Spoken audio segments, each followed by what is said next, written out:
când te pierzi printre litere, le mângâi spinaria, aluneci pe câte o pantă mai abruptă sau te înțepi în vârful ascuțit a unui A, pătrunzi într-o lume de poveste. Se deschide un portal magic.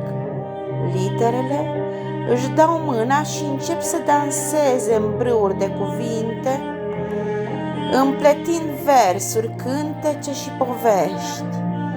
E atât de fascinantă această lume încât aștepți de fiecare dată a descoperi portalul dintre file și aluneca iar și iar pe munți de litere și cuvinte.